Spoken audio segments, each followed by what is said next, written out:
Is that there's disparities or that white people. Well, I don't know if that's. I'm gonna say it. Yeah. White people.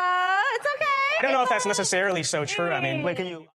Yes, that is right. Due to popular demand, we're revisiting the Vice debate panel on Asian Americans. We're going to talk about it. We're going to delve into it. If you remember from part 1, we actually had some agreement overall with the panel that Asians are distinct from one another. They each have their own interesting cultures and have different paths through America, different contributions to our country. But overall, part 1 was consumed with the absolute utter domination of one Vince Dow, who you can follow on Twitter and YouTube right here, over the left-wing panelists, mostly represented by this purple-haired woman and this young-looking Indian person. But today, we're actually going to broaden the spectrum. Today, we're going to talk about the domination and contributions of Vish and Joyce, who actually did a stellar job. It's just the way that Vice edited this original panel, it seemed like everybody was going at Vince in the first half, and then it kind of opened up, and you saw that there's a variety of opinion as well as a variety of cultures. And we will also be revisiting arguments that absolutely stink, that don't pass the smell test. And speaking of smell tests, that brings us to our sponsor, which is Scentbird. So let's toss it over to them, then come back over here and discuss this whole thing on the other side. I am so happy today to be partnering with Scentbird. For those of you who are unaware, Scentbird is a subscription-based fragrance service that seeks to empower each and every individual through scent. Now, Scentbird lets you choose a designer fragrance each and every month for just $17. Upon your selection, you will be sent something like this, which comes in a protective case in order to cover the glass and a 30-day supply of that scent. So you open this up and you can see it's actually a significant amount. Then you just pump it and it's all good. Now this one right here is actually Sugarful, which is a perfume that really announces its presence. I can't wait to gift this to my fiance, who by the way was actually a Scentbird subscriber prior to this sponsorship. Now while Scentbird has a ton of bold scents that really make a statement, I would definitely recommend Purple Noon from Oh So Vert if you're looking for something a little bit more subtle. Now in that vein, my personal favorite scent for myself definitely has to be French Leather from Memo. I'm more in the camp of subtler scents for myself, and this manages to both fill that niche while also being distinct.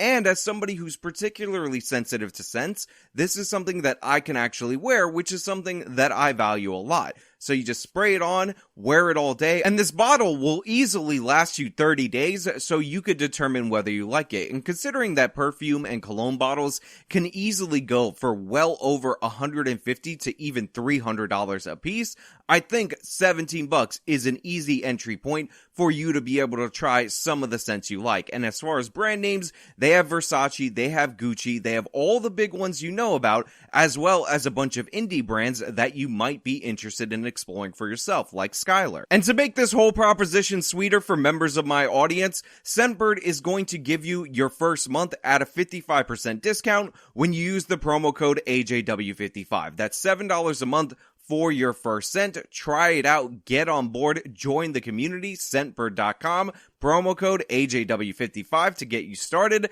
That is Scentbird.com, promo code AJW55. So where we last left off, Vince Dow was absolutely dominating, devastating, and humiliating specifically these two individuals. And then this girl, when she was trying to argue against assimilation, for some reason brought up Japanese internment, which is the separating out, not the coming together of peoples, which is what we find in assimilation.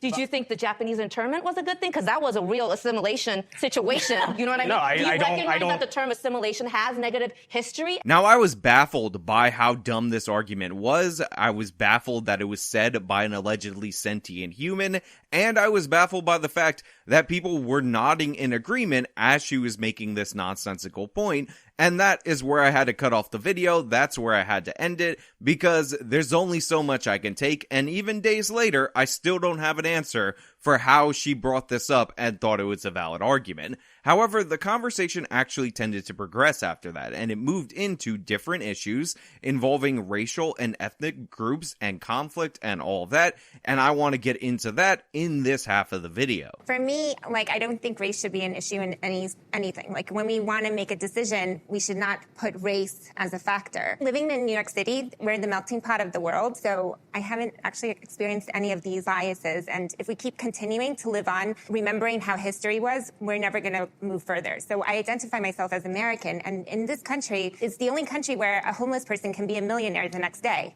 So based on capitalism, we all have an opportunity, and we should not use race as a factor in either getting ahead or depriving ourselves of opportunities. So what's great about Joyce's opening salvo is that it really does reach in and grab your American spirit. She doesn't want race as a factor in our society. She wants to move past that, and she wants to embrace the capitalistic society that we have, which provides opportunities for all people and allows people to ascend to greater heights than they can ascend to in other places in the world. On top of that, she actually touches on, even though they might have edited out more of it, or they might have done something in order to alter it, the actual issue or an actual issue that is facing Asian Americans. We talked a lot about their success in our society, how Indians are the top income earning demographic, how Asians overall, even Asian women, out-earn white men in this country, and we should not use race as a factor in either getting ahead or depriving ourselves of opportunities. That key point right there cuts to the heart of some of the barriers that they're facing, i.e. through affirmative action, which actually penalizes Asians significantly, despite the fact that the policy is sold to us as a redress against past racism by white people against black people, and it hurts Asians the most. It doesn't make any sense, and I can understand why Joyce would come to these sensible conclusions and present herself in this way at this point, because this is one of the institutional barriers that really does work against Asian people. I have a question directly related to the fact that you live in New York, right? Yeah. And you're Asian women. There have been significant high crimes towards Asian women that were all over the news. Did that affect you? And what were your thoughts on that? The government is telling us that it's Asian hate, but that's not the real issue. The real issue is actually that these people were mentally ill and they were let out. Or both can be the issue, right? Yeah, it can simultaneously exist as issues. You can't say that it's Asian hate and use that as propaganda. Propaganda. So again, I have to talk about the immaturity of the lefties on this panel. As you guys could see in the first clip that I showed, this guy was again overexpressing himself, nodding his head no as this woman was talking, and one of the things that I noticed while watching this particular clip, where they started to talk about the crimes being committed against Asians, is that the person in the back of Filipino descent is covering his mouth because he's so shocked that she identified the issue of mentally ill people and people being released over and over again onto our streets. But there is one key crucial point that really cuts to the heart of the anti-Asian hate sentiment in this country and whether or not that's real or propaganda. I feel like also to just say that these people are mentally ill is a kind of an ableist. So again, somebody else is talking, somebody on her side is talking, and the immaturity is just dripping from this person. And it's the whole time she's been acting out in this way,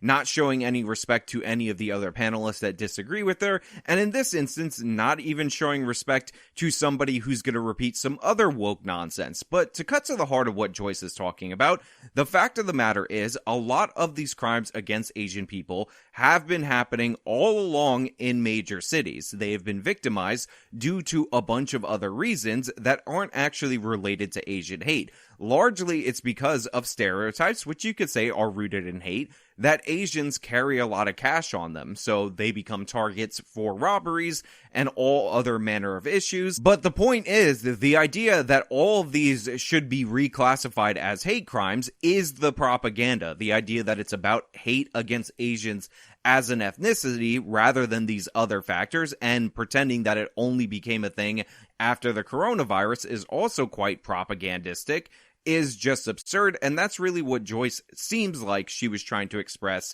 to me in her initial opening salvo into this conversation. I feel like also to just say that these people are mentally ill is a kind of an ableist argument too, because there's plenty of people who are mentally ill who are not going out and killing like Asian people on the street. So I didn't talk a lot about this girl because she's not among the most outrageous people in part 1. However, I did point out that her statement, the one that we covered in the first part of this video, was a nothing statement. It added nothing to the conversation, and this is just the same. She just said it's ableist, which, you know, racist against the disabled, to say that mentally ill people are committing these crimes because not every mentally ill person commits crimes. Thank you for that. Thank you for the not all. Thank you for clarifying that for nobody out there in the audience, because everybody understood that she's obviously talking about the people who do have mental illnesses, who are committing the crimes, because when we talk about problems, we typically highlight the problem. We don't talk about the people who are not the problem. All these attacks that you're seeing the videos of in San Francisco, New York City, newsflash, they're not being prosecuted as hate crimes. So the more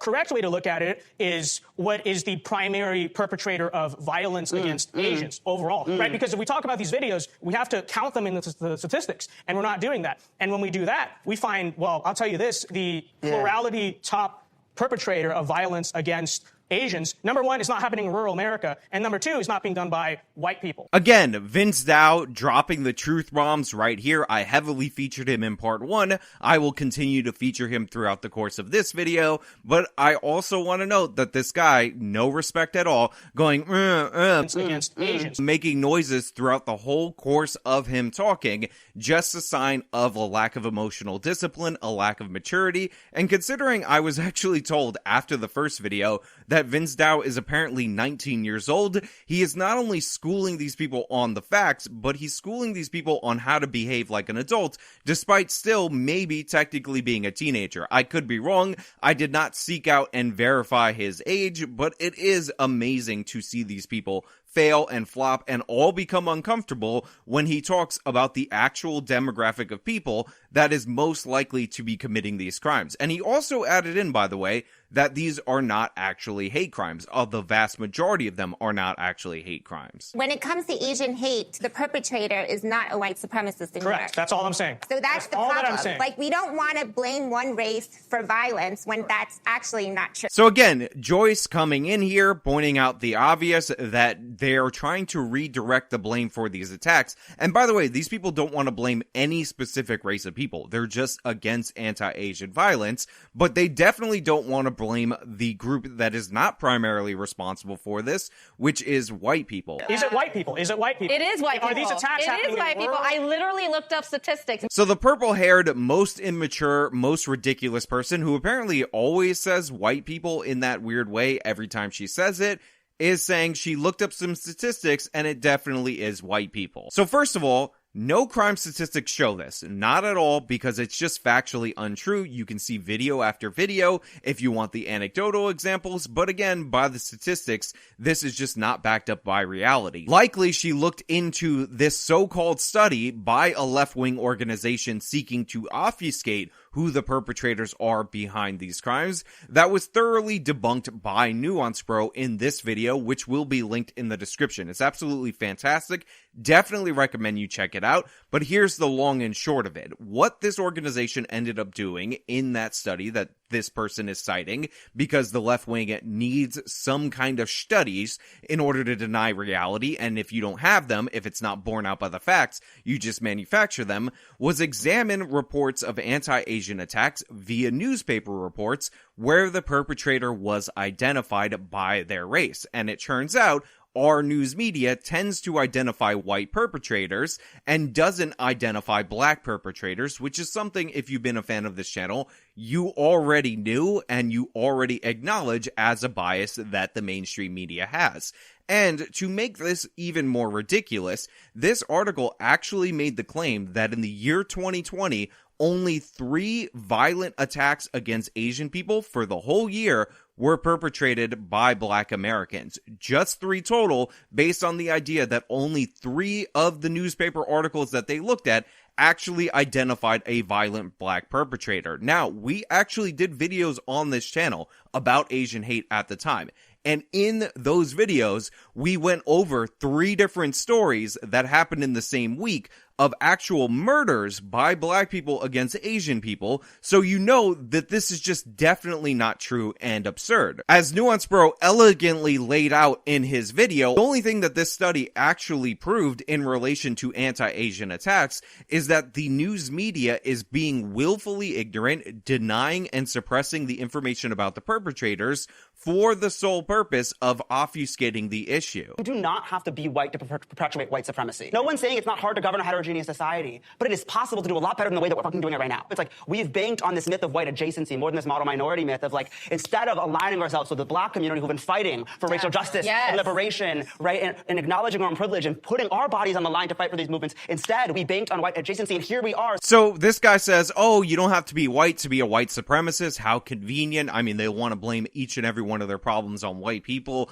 But now when the evidence doesn't show that, it turns out he's going to go with, oh, the black people that are attacking Asians are actually white supremacists. And honestly, it's the Asians' fault because they decided to be white adjacent instead of rallying with the black people that are attacking them due to white supremacy. What the hell is this guy saying? And why does he sound like he's crying as he's talking? This is one of the most pathetic displays I've ever seen. And again, if you remember in part 1, this guy brought up Black Lives Matter then. Hey guys, editing Sean here. You know how I said that this guy tends to go to the Black Lives Matter thing almost all the time, 100% of the time? Well, it turns out that he actually is that kid who got into Stanford even though he just wrote for his college essay, Black Lives Matter 100 times. So this is his grift. This got him into Stanford, so he's gonna take that all the way to the house in every interaction in his life. Instead of aligning ourselves with the black community who've been fighting for racial justice and liberation, right, and acknowledging our own privilege and putting our bodies on the line to fight for these movements, instead we banked on white adjacency, and here we are. And even here, he can't help himself. He's still bringing up non-Asians in a conversation about Asians. And again, note the fact that people are nodding along with this nonsense, but Vince Dow is going to take it to him, take it to his house, slam dunk in his face, because that's how he rolls. Still being pushed. First of all, what exactly is white adjacency? Is it working hard, having families? I don't understand what the issue is. So Vince, once again, comes right at the dumb argument and smacks this guy down after he decides to switch up his term from model minority to white adjacency. Now, we talked about earlier in the previous video about how these people don't even understand the sociological phenomenon that was being documented in the essay that supposedly put forward the myth of the model minority. That essay was specifically about how Japanese Americans were discriminated against, not just in World War II, not just after World War II, but since they started coming here in around 1880. And despite that discrimination, through their culture, through their communities, they were able to become successful Americans. So they moved on with that, and now they're saying it's white adjacency, and Vince Dow's pointing out, is having strong families and working hard white qualities? Like, what the hell are you talking about? And to be clear, Asians are better. They outwork white people in this country. It's proven out by the numbers. And they're better at having stable, functioning families. So, if anything, white people should emulate Asian people and the successes they've had because they're doing it way better in this country. But then number two, wait, let me finish my point. I think it is gaslighting when, again, the majority of violent attacks against Asians are not being perpetrated by white people to blame white supremacy. 100% true. It is gaslighting. And that's the thing, is that this guy has some weird non-white version of white guilt. I guess you can call it Asian guilt in this circumstance, where he sees how successful Asians are in this country, likely comes from a successful home, and when he sees Asian people, by the way, and they're East Asians that are typically being attacked in these manners, they're not South Asians, so he's also obfuscating on an issue that actually doesn't impact him all that much. He decides to go with, oh, well, that must be because Asians, I'm guessing East Asians, are too white adjacent, therefore they had it coming because they're not teaming up with the black people in their struggle for liberation, even though those are the people who are attacking them based on white supremacy. Again, there's no logic to it, but we don't need to expect any logic from him because all he's been doing this whole time is overreacting in emotionally undisciplined manners. White supremacy as a construct is this idea like that the norm of American is whiteness. Yes. That whiteness is the default. Standard. That whiteness is the standard that we all ought to aspire to. And we It's deviate not just from talking about KKK. Yeah. It's not talking about lynchings. It's about a mentality that we have other absorbed. This is the cringiest thing I've ever seen. She's just repeating the last word that this person says. Again, making her by far and away the most obnoxious person on this panel. And by the way, probably more obnoxious than any of the feminists on the Sydney Watson panel. Model minority myth, if I'm not wrong, I actually think that Asian Americans did create that first and foremost to push the notion that we are dangerous away. First to say that, like, no, we belong here because I promise you we will not cause harm to you. And that has trickled down now into becoming almost a curse. You are wrong. You are wrong. 100%. The model minority myth, it's not a myth. The model minority is an idea, a sociological phenomenon that comes specifically from Japanese Americans. It wasn't created by Japanese Americans. It was observed by a sociologist, as we went over in the previous video. Again, the article came out January 9th, 1966. I implore you to read it because it talks about the harsh discrimination that Japanese Americans face, and it also talks about how Japanese Americans specifically, and it cites Jewish Americans as another example of this phenomenon, appear to have overcome that discrimination. It doesn't downplay, it doesn't deny the discrimination or anything like that. It's also written by a sociologist. They tend to be left-wing, so the idea that this is some evil right-wing document, or in this case, it was created by Asians, again, it's not about all Asians, it's about Japanese people. Please read anything. You people who talk nonstop about how we don't know our history, can you learn the actual history of this thing? Is that too much to ask? And then you'll know everything you're saying is completely wrong. I don't understand why everybody's so hurt about, like, being described as a model minority. For me, it's like, well, I want to be the best. I want to be the smartest. I want to be the toughest. The model minority thing, I've never thought about it because I'm too focused on trying to be a model American. The childish reactions are unstoppable. You just saw that girl who was dead wrong, completely embarrassingly so, about the model minority, react to him saying, I don't know why people are getting bent out of shape about people calling Asians the model minority. I want to be the best. I want to achieve. Again, somebody who has a good head on his shoulders, who's looking to progress forward, and considering the success of Asians, not just East Asians, but South Asians in the United States of America compared to the general population, this is the winning attitude. This is something that all of us in America should emulate because the proof in the pudding is in the taste, and that taste is success. When I say the word stop Asian hate, what does it mean to you? Scam. I agree. Why? I see it as the same way as the BLM organization. It's just a cudgel meant to divide Americans on racialized language and racialized ideas that are not really congruent with reality. Again, totally on board with Vish right here. He didn't get enough due. Maybe it was in the edit in the first half of this Vice segment, but he really hammers it home, and he just drops scam so boldly, and you see this guy who's been overly emotional the whole entire time make another ridiculous face, just going to show you how absurd this freaking panel actually is. The Stop Asian Hate movement, makes a big fuss about white supremacy. So I find that to be a scam in a similar way that BLM makes a boogeyman out of cops and white people and white supremacy and all that. It's all the same language and all the same sort of ideas that are being used to divide Americans and basically put Asians in fear of something that I personally do not think exists. So Vish just absolutely killed it right there. And what's really important for you guys to understand is that even if Asians vote majority Democrat, which by the way, a lot of these people are from New York City, and Asians in New York City actually voted around 40% Republican for Lee Zeldin because they know about the issues of crime and they're starting to move in that direction. This is how they feel at home. There's no excuses. It's all about what you can do and you can succeed. This idea that all these barriers are out there in the ether, white supremacy is holding them down, is not something that's taken root in the Asian community, but it's 100% true that the Democratic Party is seeking to push these divisions because they believe in this broad intersectional coalition that is going to lead them to perpetual political victories, and Asians not doing what they're told, not joining up as quote-unquote people of color, isn't really gonna help that goal. I mean, I agree with everything he says because they're basically weaponizing it and making us victims, but we're not victims. We have friends that are of different races. If you start to use the word hate, hate will continue. Hate is a very strong word. Straight up said it right there, 100% in agreement. And even though this is an all Asian panel, I find it quite interesting that different Asians,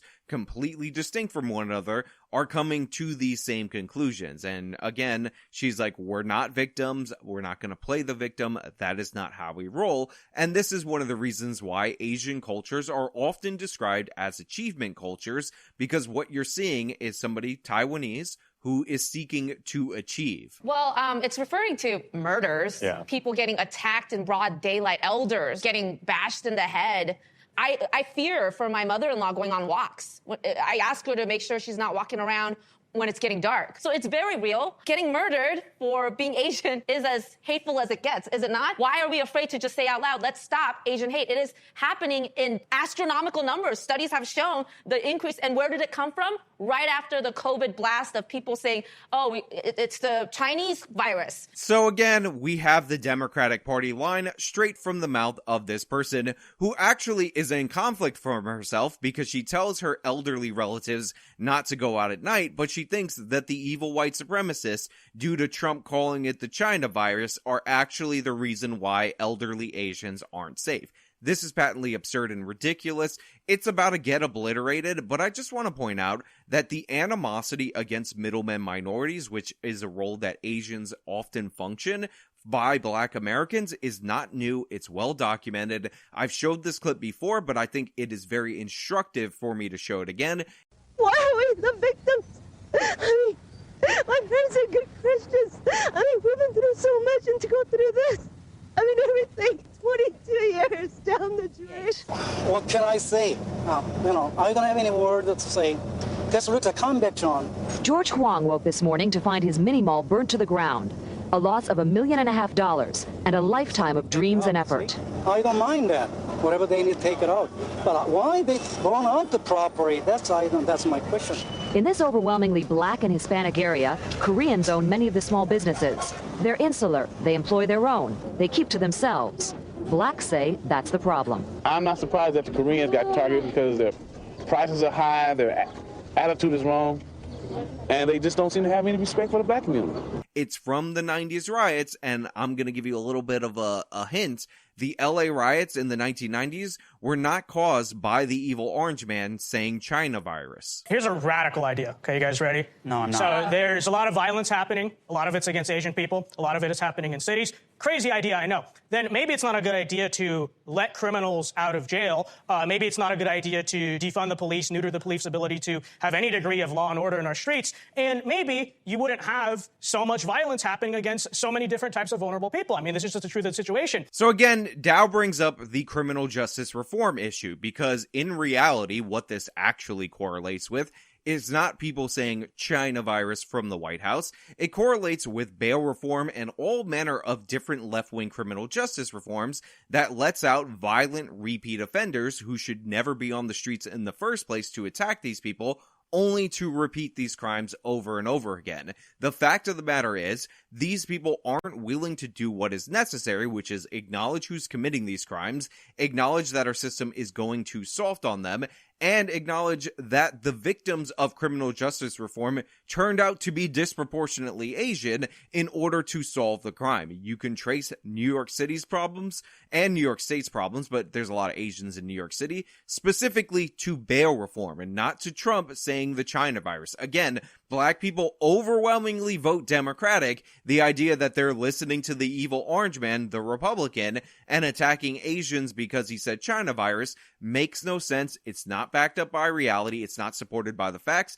And again, most of these crimes are crimes like robbery, assault, and other things that aren't even hate crimes. They're just being lumped in with them in order to bolster their numbers to go after President Trump.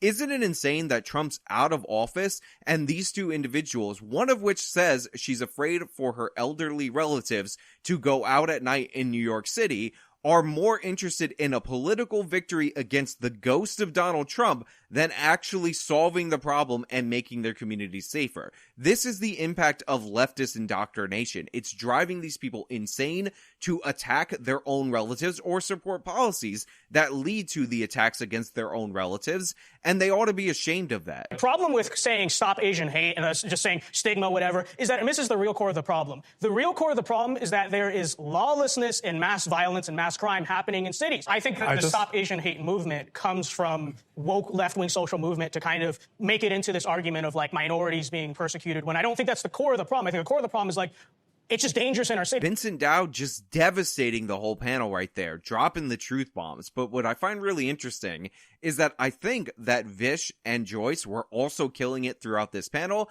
They just edited it in such a way because the best cut that they could possibly get was Vince obliterating the whole panel. If you have two more of these people who actually know what they're talking about, then all these other people don't stand a chance. And again, the body language, take note of it. Take note of the immaturity, the lack of emotional discipline. And remember that these people are so obsessed with their own personal and cultural identities, yet they are by far and away the most assimilated into a cult. This girl is doing the purple hair. This dude has all the mannerisms of a regular LGBT Brooklynite. So these people are totally assimilated, Americanized on the left-wing side, talking about how they have to preserve their cultural heritage, which they reject in every possible way in favor of a victim heritage. Originally, when you asked what Stop Asian Hate means to you, the first word that popped in my mind was ignorance. It goes beyond more than the way that people were just like acting out and attacking people. Some people were avoiding other people. Some people were like, oh no, you can't go over to that house because they're Asian, they're Japanese, they're Chinese. So things that never happened for $10,000. Nobody was saying you can't go over to that person's house because they were Asian, because I got news for you. Asians weren't the ones committing the violence, you utter buffoon. Also, this guy's Hawaiian. There's no way that people thought that Samoans were behind the Asian hate. This guy looks more Hispanic. I feel like I got relatives that might look closer to him than some of these other East Asians on the panel. That also is a version of hate. So, like, before we go too far into, like, the specifics of, like, crime, there was even just, social injustices, and that is one of the things that I think that people might overlook. There was even just social injustices. Yeah, before we go into crime, aka the actual injustices, let's talk about the social injustices, aka people didn't want to go over to Japanese people's homes. Again, people weren't going over to people's homes because of the virus, but who would avoid a Japanese person's home because of danger? They do not commit violent crime. The same is true with Koreans. The same is true with all manner of Asians, with notable exceptions. But yeah, who's avoiding them? Okay. Are Asians invisible in American politics? Are they visible? Do Asian Americans have political power? Let's take visibility. Not visible enough. But that is a consequence of the mentality towards politics for a lot of Asians. You don't participate in the system, nobody's going to care what you have to say, period. So while it is true, if you don't participate in politics, you're likely not going to get your agenda put forward. But I do want to point out that one of the reasons why Asians are quote-unquote invisible in politics is because Asians are successful, and typically people go into politics due to grievances. Which is why I've made it a point to participate in the system. I don't go around saying, well, I'm Asian, that's why I deserve to be here. But just me being in the room is a step above what's kind of the sort of awareness, the political awareness of specifically the Indian community, in my opinion. That's been my experience. So I don't think that they're visible enough. And the reason they're not visible is because they don't participate and do the work behind it. There's a lot of Asians who don't vote because they don't want perks from the government. They don't need perks from the government because they're doing fantastically. So I actually don't think it's a fault of the Asian communities that they're not participating in politics. I think it's a symptom of success, much like asking for political change and demanding the government to solve your problems is a symptom of failure and a failure's attitude that pits your problems on other groups of people, which is something that most Asian cultures don't do. Again, achievement cultures tend to emphasize what you do, what you put out into the world, how you can improve yourself, rather than how you can bend society to your whims in order to make your unproductive behavior behavior is productive. This is one of the reasons why Asians don't participate in politics that much. Now, I welcome them into the political arena. I welcome this person. I'm sure we agree on 75 to 85, maybe 90% of issues, but that's why they don't participate in politics. And again, this is an observable phenomenon that you can see represented in our country time and time again with successful minorities versus unsuccessful minorities. When Kamala became vice president, there wasn't really that much support that I saw from the Asian community. And she's our first Asian American woman to be elected in such a high position of office. So where is the support? Just because she may not look a specific way. So what you're saying is that the broader Asian American community, which might include East Asians and otherwise, didn't speak up enough for having a South Asian person like Kamala Harris of mixed race become vice president of the United States. So divisions within itself. Yes. So they bring up Kamala Harris and how, East Asians didn't speak up enough for Kamala Harris. This is one of the reasons why I opened part one by pointing out that the classification of Indians with like Chinese people, Taiwanese people, Japanese people, Korean people doesn't make any sense. I mean, in India alone, they have a bunch of different ethnic groups and religious divisions and all that. So it doesn't even make sense to just label a billion people in India Indian because they have their own distinctions, but they have virtually nothing in common with Asians, East Asians, in this country or worldwide. So the lumping of them together and the idea that a Korean is supposed to get something out of Kamala Harris being half Indian makes no sense at all. It doesn't even follow the strain of identity politics. But again, for convenience, they lump in all Asians when it's working towards a left-wing goal. And the left-wing goal is unabashedly embracing Kamala Harris. Like, I did not see very many East Asians come out and be like, Asian American representation. So I want to point out where she's like, we didn't see a lot of these East Asians coming out and saying Asian representation. Again, why would they? There's no reason for that. And by the way, that question will be answered a little bit later. But I saw plenty of black people come out and be like, black representation. But this part in particular about how Kamala Harris was embraced by black Americans, which isn't really true. She's nowhere near as popular as a Michelle Obama or Barack Obama were in this country among black Americans, is quite interesting. And I think Vish is just going to tear into this. Maybe Asians didn't feel represented by Kamala Harris. Maybe people just don't like Kamala Harris. Like, she's one of the least popular vice presidents, I believe, in recent history. I don't know if it's an Asian exclusive thing. I just think a lot of people why don't you think they like her? She comes off as obnoxious and pretentious, and they don't like her politics. So Vince points out that Kamala Harris is actually just not popular nationwide. It's not specifically an Asian thing, which is 100% true. She wasn't even popular in the Democratic Party. Remember, she had to drop out before the first Democratic primary due to the fact that she was so unpopular. But all of this is just prelude to Vish absolutely wrecking Kamala Harris. Can I piggyback off that? I think Kamala Harris does not get the love from the Asian community because she picks and chooses when she wants to be whatever her identity is. When she's on TV, on camera, I'm a black woman, blah, blah, blah, blah.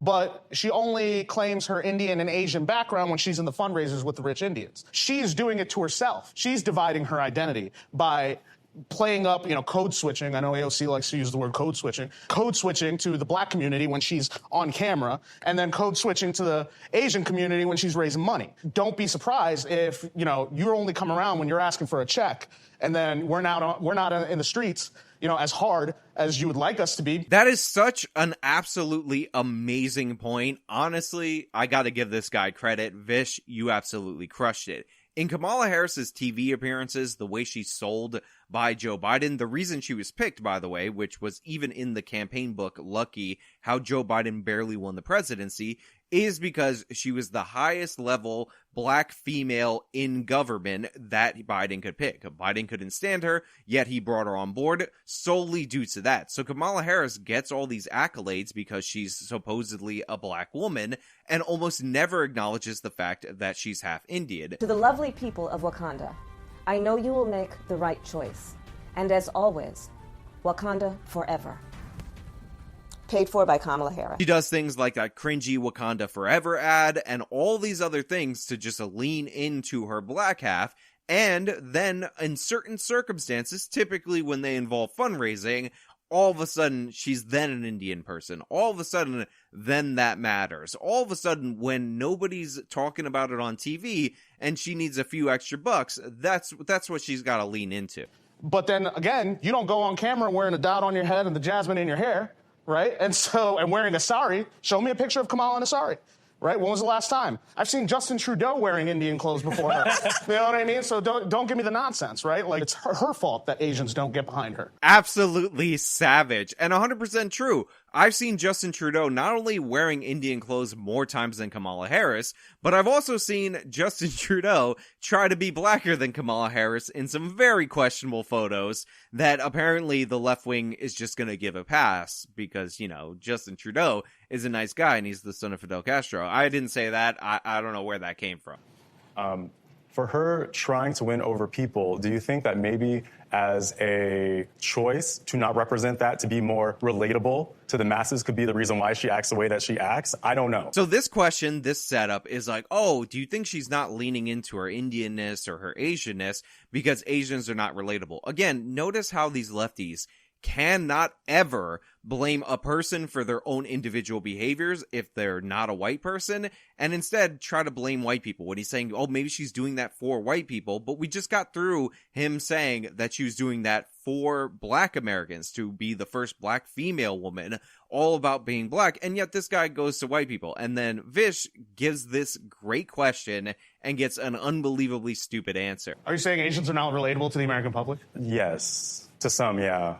No, to some. Oh, yes, they're not relatable. I mean, to some after you mock me. And by the way, I know I talked about facial expressions. This one was totally appropriate in response to that. I think Kamala exists. It's politically and expedient. You kind of saw this when Biden chose her. She exists to basically appeal to like the woke diversity mob. Like, that's the truth. Biden said, I'm going to pick a woman. And then he said, I'm going to pick a woman of color, quote unquote. Ended up with Kamala Harris. And I just think that a lot of people outside of Ivy League educations find that stuff off-putting. In general America, a lot of people of all different colors are very off-put by her entire political presentation in existence. So what's great about this is that Vince Dow lays out the fact that Kamala Harris was never intended to appeal to Asian people, never intended to really appeal to black people. Remember, Joe Biden was actually significantly popular among black Americans. That's one of the reasons why he trounced Bernie in the Democratic primary. He was meant to appeal to these woke people that prioritize race, sex, and all that stuff above anything else. I mean, how many people during the primary were going after people for supporting the crime bill and all of that, when there's all these clips of Kamala Harris being a vicious prosecutor that they just let fall by the wayside? Why? Because Kamala Harris was never about anything that she thinks, says, or does. She was about the representation for the well-educated, wealthy progressives, who are majority white, by the way. It's because they're off-put by the women, diversity, black people, liberal nonsense. They're off-put by a woman in leadership. I want to chime in here. Apparently, even like women of color and black women, even like her approval rating in general sucks. I agree. Why? Because she sucks. So of course he has to blame the fact that she's a woman, she's black, she's Asian, women empowered. That's the reason why they don't like her. That's the real reason. It's racist, sexist, classist. Blah, blah, blah, blah, blah. Oh my God, this guy adds nothing. And I like the fact that Vince at one point gestured toward him talking about Ivy League educated. If this guy's actually in the Ivy League, I really want you to think about what our Ivy League is doing. The most woke students come out of the Ivy League. I want to hold on one point of yours, which is she's a token. That's what I heard from you. Sure. I think Biden chose her absolutely as a token. It is 100% true that Joe Biden chose her as a token. If you read Lucky, how Joe Biden barely won the presidency, what you can see is that when he was saying he was going to pick a woman, for sure, he wanted to go with Elizabeth Warren. He really liked Elizabeth Warren. However, due to the Black Lives Matter riots, he felt like he had to pick a black female. He really wanted to pick Stacey Abrams, but since she lost her governorship, she hadn't won a high enough office to be the VP, so he ended up defaulting to Kamala. They actually interviewed with Kamala multiple different times, and he ended up looking back and forth for different candidates, and ultimately, because she was an attorney general in California and a senator at the time, it ended up defaulting to her. She was quite literally a token. It is acknowledged by every campaign that this is what happened. So I want to know how you respond to sort of what Vince was saying, that Kamala Harris effectively was a token pick because demographic boxes, and specifically an Asian American demographic box. She wasn't picked to fill an Asian American demographic box. She was picked specifically post the Black Lives Matter riots because she was viewed as the highest currently serving Democratic official that was black. So look, overall, this video, this half was as cringy as the other halves. I had to give some shine, some highlights to these other people, Joyce and Vish, who absolutely killed it, specifically on the Kamala Harris thing. But just to give you an idea of what they're up against, these people don't know basic things about American civics. I mean, I found this clip as I was ready to wrap up, and I just want to play it for you. People will scrutinize her. However, what about the other people, other 47 presidents who've definitely done their fair share? I'd say probably worse things.